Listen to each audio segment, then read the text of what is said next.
Welcome, and thank you for clicking on this video. Welcome to episode number 4 in the series where we are building from start to finish this Warmoth custom short scale base with a double reverse P pickup configuration and a reverse headstock. Well, in this episode, I'm going to show you step by step how I have assembled this base and shielded this base. Please come and join me. Let's go.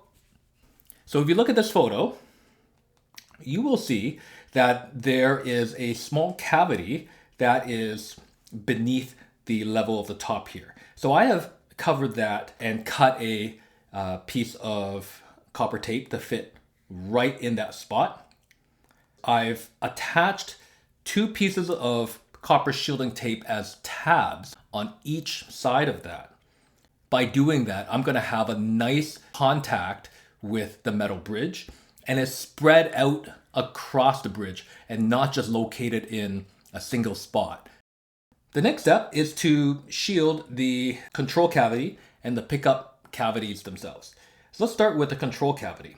So the first step I do is I take copper shielding tape and I completely cover the bottom.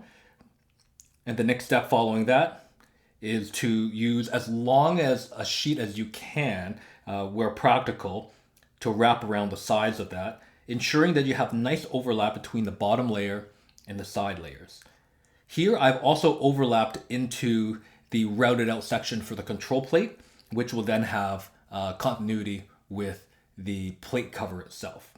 Once I've done the entire sides going all the way around, I took a sharp utility knife and I cut out the output jack and the holes for the pots. Now on the back of the plate cover, I also cut to size copper shielding tape and taped it on the back side of that as well. Now comes shielding the pickup cavities.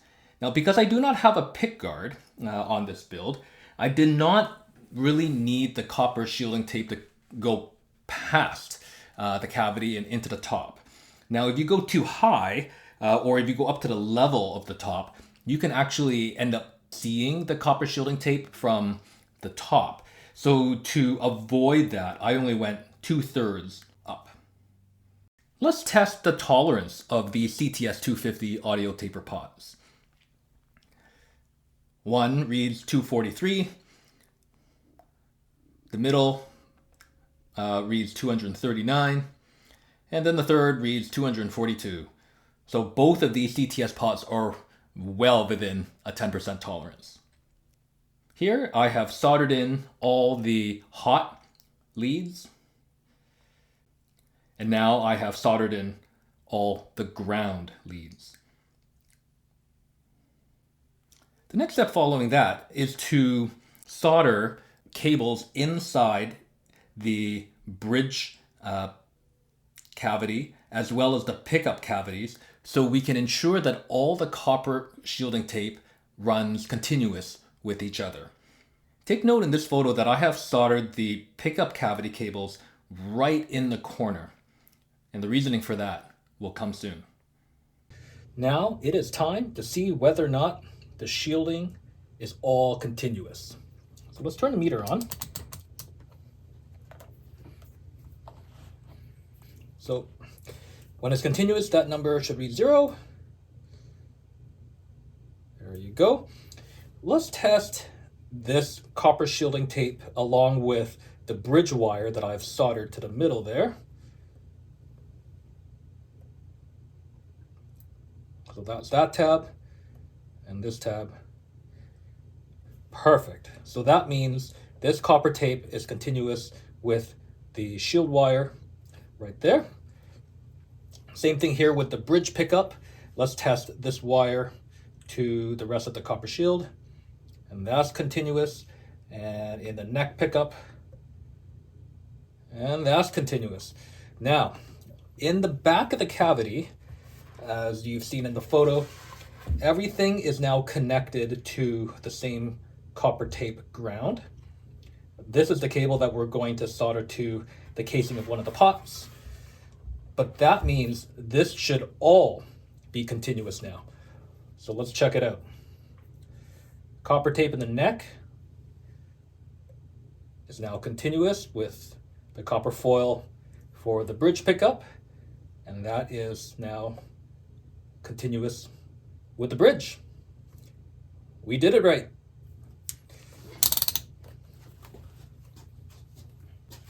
Now, before we install the rest of the wiring harness, we need to pre-drill and install the strap pins. This way we don't need to worry about having extra sawdust where we don't want it to be.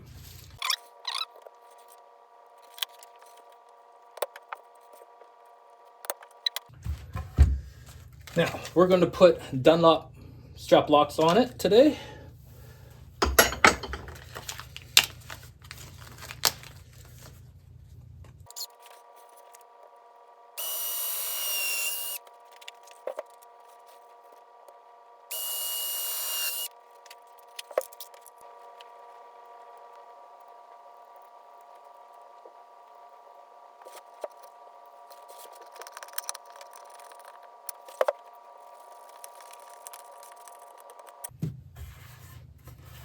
There we go.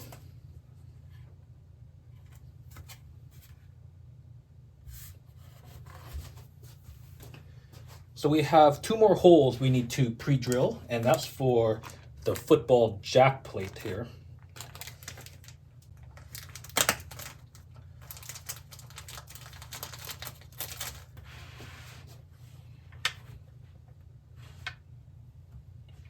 Fits the curvature perfectly. Now,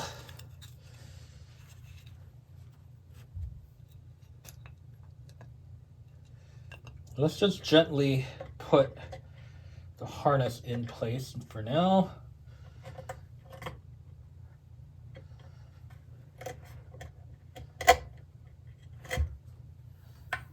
Get that output jack through the hole.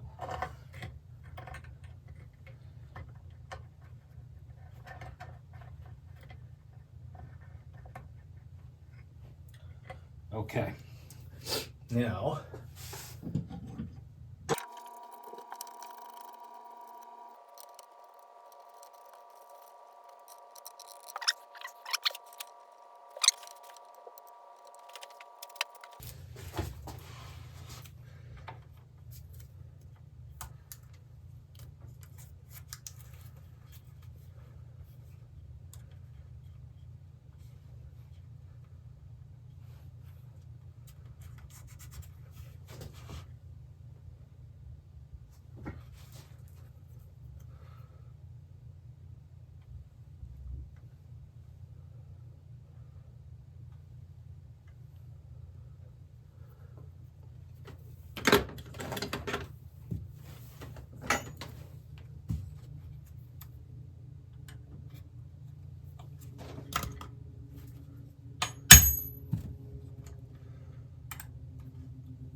all right.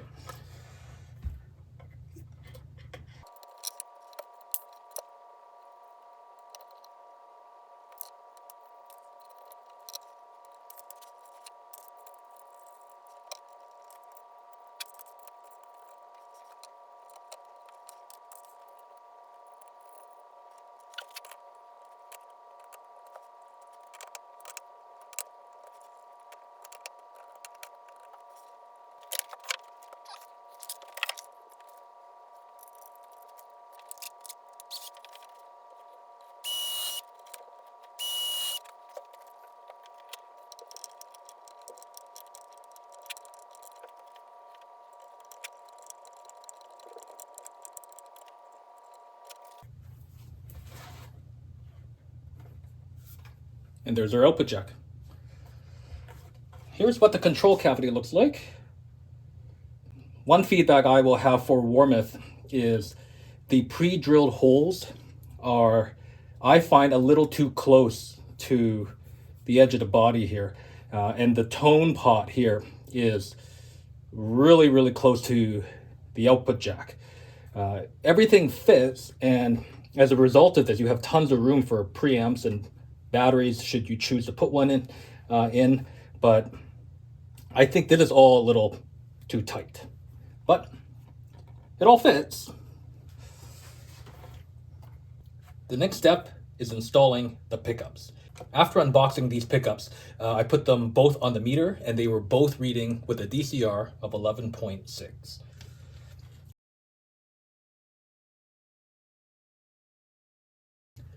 Now, the good thing about these toner riders is they came stock, including these pickup risers, which I think is great. I had previously purchased some other pickup foam to use for this project, not knowing that these came with them. So I think I'm going to use these because I think these are softer than the other Music Lily ones I got.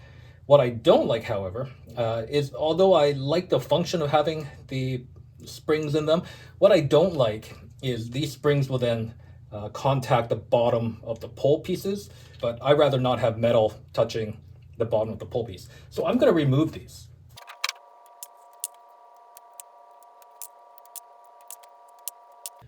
Now, the other thing that really threw me is when I opened these up, I saw the sticker that said Tone Rider Classic P. Now, these are called the Duke and not the Classic P, but on further inspection, if you look at the bottom here, it says TRP2 instead of TRP1. So here's hoping they actually sent me the right pickup. If you look at the label in the box, it does say P2. So here we go. Now, if you're wondering why I soldered these bridge connections right in the corner, it's because when you put in the pickup foam, what you don't want is everything kind of putting extra weight on those, because that potentially could result in a wire breakage, especially if you're swapping pickups in and out. So by soldering it as tight to the corner as I can, now when I adhere the pickup foam to it, nothing's sitting directly on top of the wire.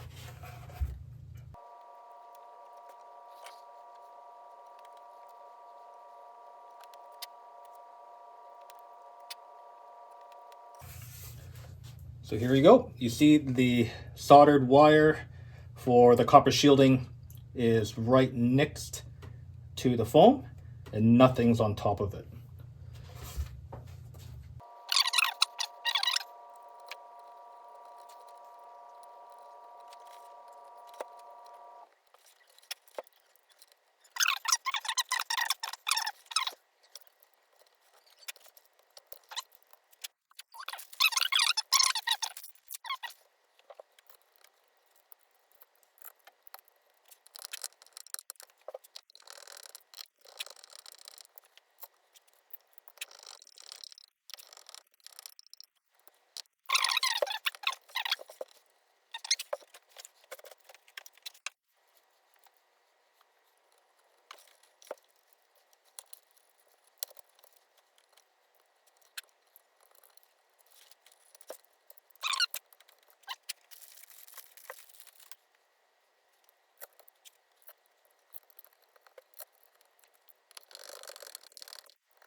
Now, just to make sure we didn't screw anything up,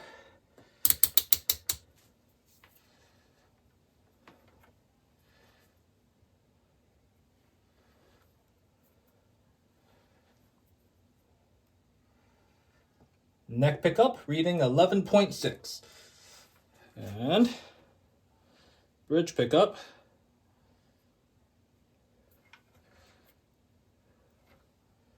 reading 11.6. So we have two good pickups. Now let's get these tinned just to protect the body from any stray solder.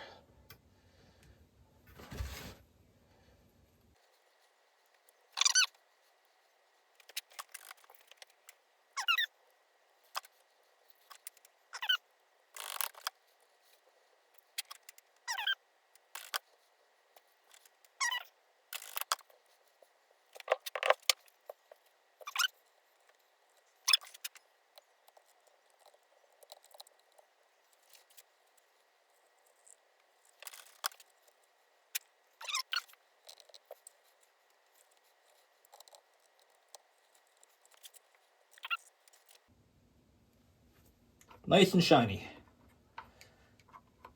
Okay. Now this is our last ground that we need to connect. So I left that for last just to see where the best place to put it would be. And I think putting it right there will keep it out of the way of everything else.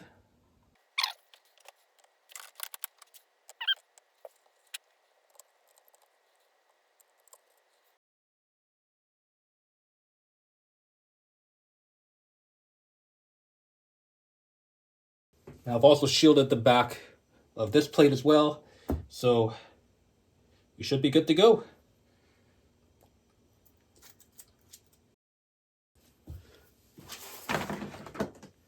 Just for one more continuity test,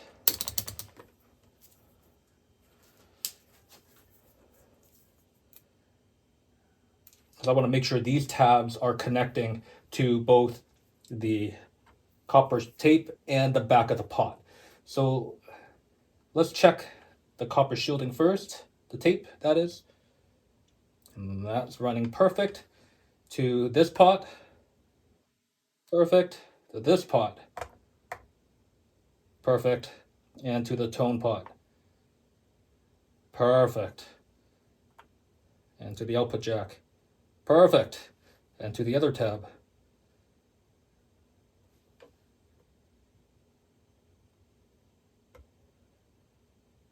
It's all continuous. Perfect. All right, next step is bridge, tuners, and then finally attaching the neck. Let's start with the bridge.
Okay, so the slightly tricky part with this is you want to be able to push the neck straight down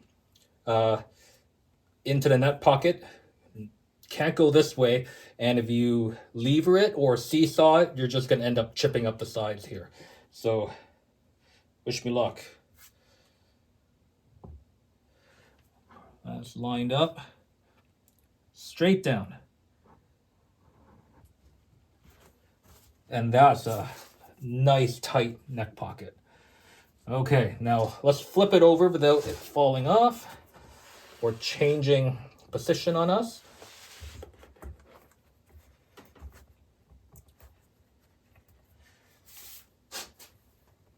Yeah, that should be just fine. Now, having learned from experience, this part here, make sure you have a visual of the pre-drilled holes. Otherwise, if you're even slightly off, you're going to totally wreck your pilot holes.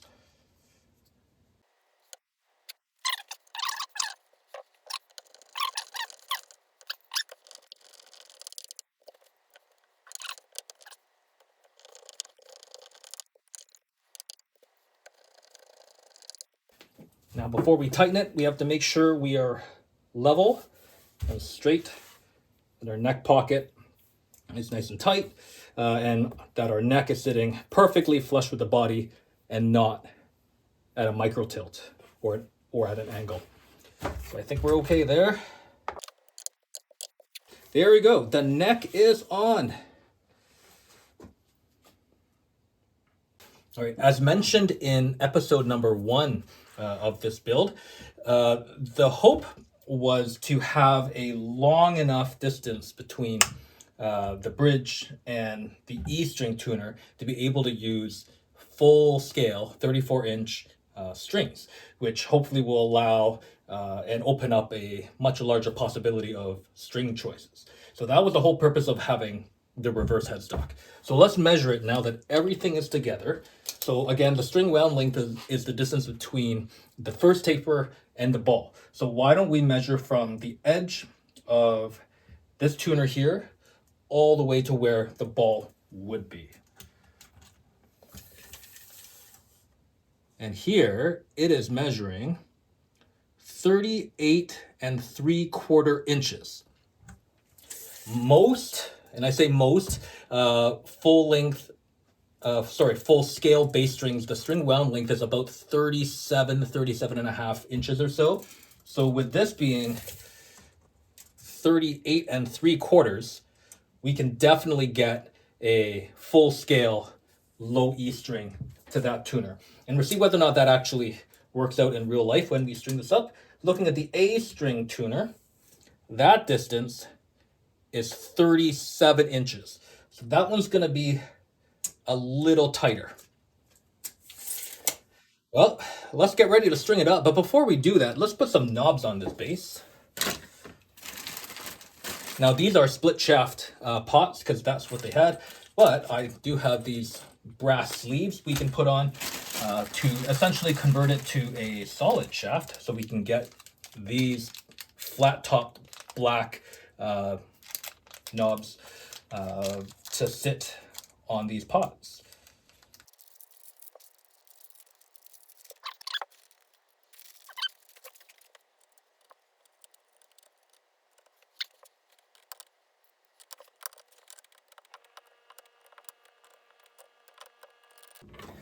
Well, that's rather embarrassing to do this on YouTube, but these knobs do not fit these pots with the brass sleeves on. However, despite them being split shafted, this knob actually sits just fine on it. So I'm going to take the sleeves off.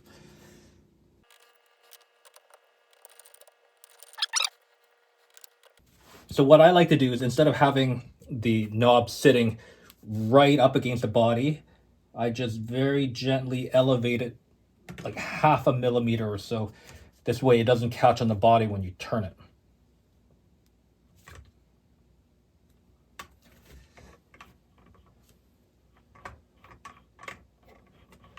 It turns nice and smooth. Okay, well, let's string this bass up. For this purpose, I'm going to use the Dario Pink Pack XL, so that's 145. This is a full scale set, is the XL 170. Why the Dario? Well, two main reasons. The first one is you can get the Darios almost anywhere, unlike some boutique string brands. The Darios are pretty much everywhere. The other reason is the XLs have a pretty familiar sound for a lot of bass players. So to demonstrate kind of this short scale double reverse P reverse headstock concept, by starting with the Darios, then we have kind of a sonic square one from which to start. And I guess I'm going to add a third reason. The third reason is I've tried so many different string brands over the years, and you kind of fall into love and then out of love with certain strings. And there was a particular brand of strings that I had really dug in and loved, but then I started breaking them, and I don't know why, and I don't usually break strings. So that kind of led me on another journey of finding a similar feeling type of strings, round wounds, that is. I'm still a diehard Tomastic flat wound fan. And you know what? Having played bass since the mid-90s, I keep coming back to the Pink Pack Dario. They just work for most things. It's not the most character-filled sound, out there, but they're everywhere. They're relatively inexpensive, and they just work.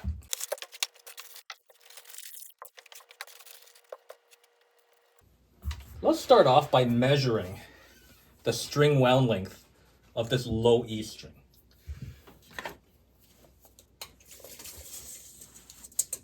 So the string wound length of this low E string is, string's not perfectly straight, but it's pretty close to 37 inches on the nose.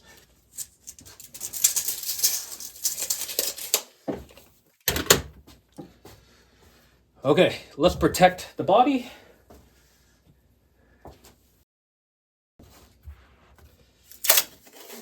So if you restring your bases a lot, you might find that you end up with lots of scratch marks right here at the back of the bridge. So if you just stick a piece of painter's tape on it, then when you slide the ball end in and out, and when you're making sure everything's straight, you don't scratch up the finish.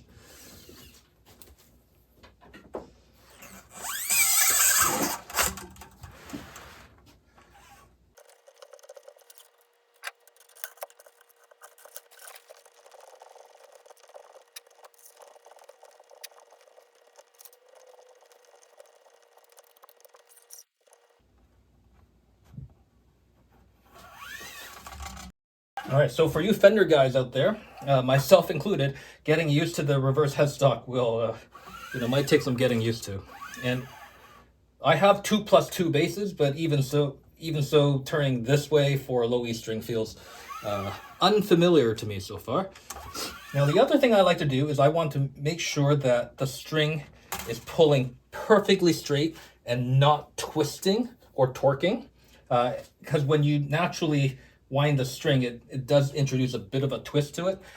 So by not having very much tension on the string, I kind of jiggle the ball around until the string kind of comes at a very neutral resting point. And once you're happy with that, then you can put some tension on.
So now I do not have very much tension on the bass right now, and you will notice that I do not have a string tree installed.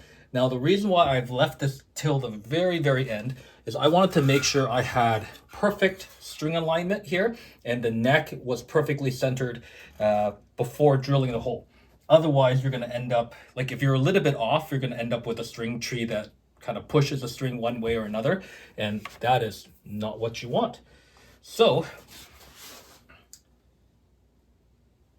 hopefully you can appreciate this on the camera as well, but the strings are perfectly centered over the neck. The dots are right in the middle, and the strings pass through and in between all the pull pieces in the appropriate fashion. So I think now we are ready to drill the final hole for our string tree.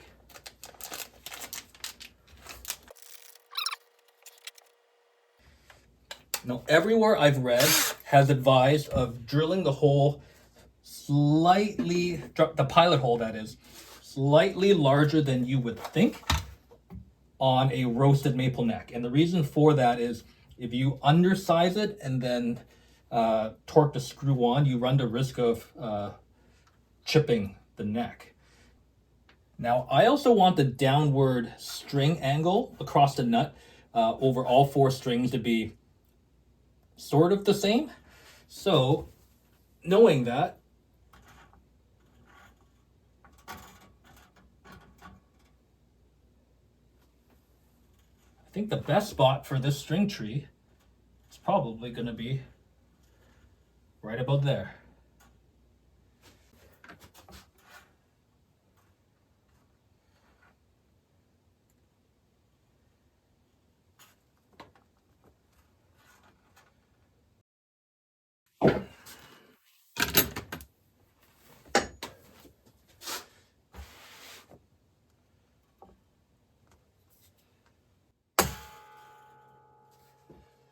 Now, you most definitely do not want to drill through the headstock.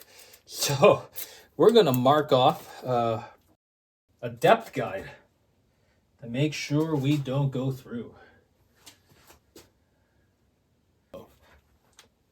Little piece of tape.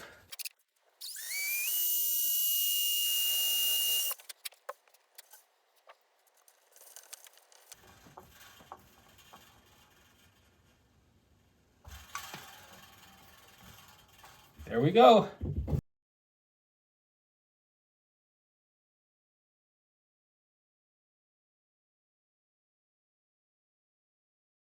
Thank you so much for watching to the end of this video. This is pretty exciting for me, and my first impressions are very positive. But with all new instruments, they do need some time to acclimatize and kind of get used to its new life as an instrument and not just a piece of lumber hanging around. So I'm going to give this fully assembled bass a few days, if not a week, to just settle down. As well, it will also give these D'Addario XLs a chance to settle in as well. XLs right out of the box are a little bright and zingy, as some of you might already know. So this hopefully will just allow things to tame down a little bit.